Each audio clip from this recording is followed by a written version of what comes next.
वस्तुओं की ऊंचाई भाग 1 हाइट ऑफ ऑब्जेक्ट्स पार्ट 1।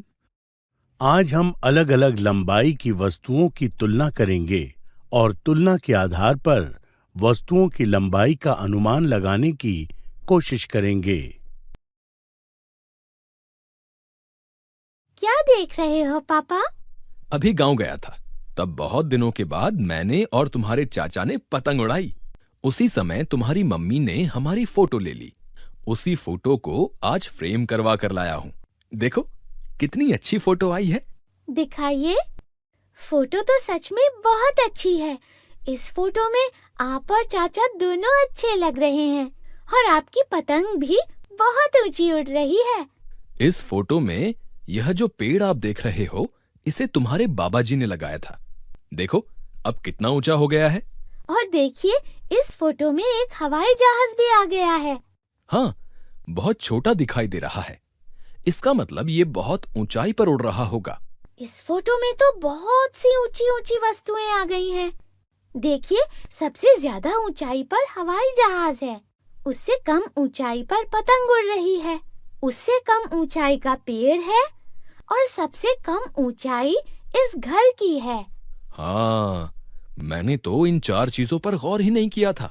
क्या तुम इनकी ऊंचाई बता सकती हो? ऐसे कैसे बता सकती हूँ? ये तो बहुत मुश्किल है। ठीक है, इस घर की ऊंचाई मैं तुमको बताता हूँ।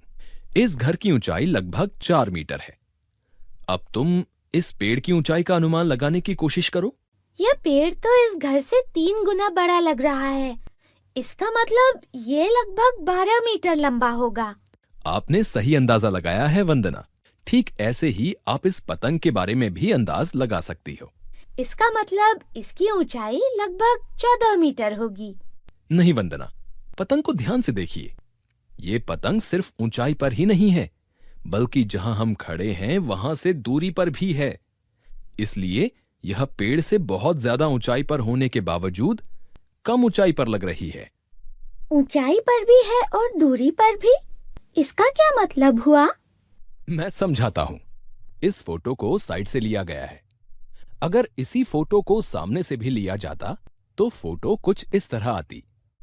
अब इस सामने से ली गई फोटो में इस पतंग को देखो। यह ऊंचाई पर तो उड़ ही रही है, लेकिन हम जहां खड़े हैं वहां से दाईं तरफ की दूरी पर भी है। इसलिए मैंने कहा कि यह पतंग ऊंचाई पर भी है और दूरी पर भी है। फिर इसकी ऊंचाई का अनुमान कैसे लगाएंगे?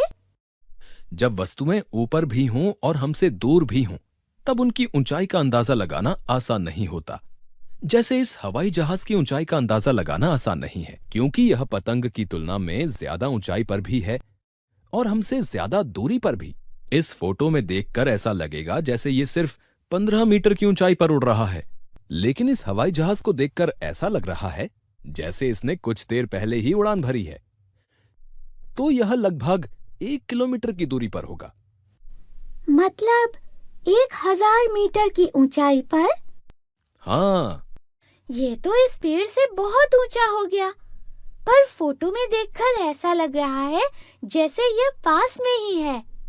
आप जब आगे की कक्षाओं में गणित को और ज्यादा सीखोगे, तब आप आसानी से किसी भी वस्तु की ऊंचाई बता पाओगे। क्या इस हवाई जहाज की भी? हाँ।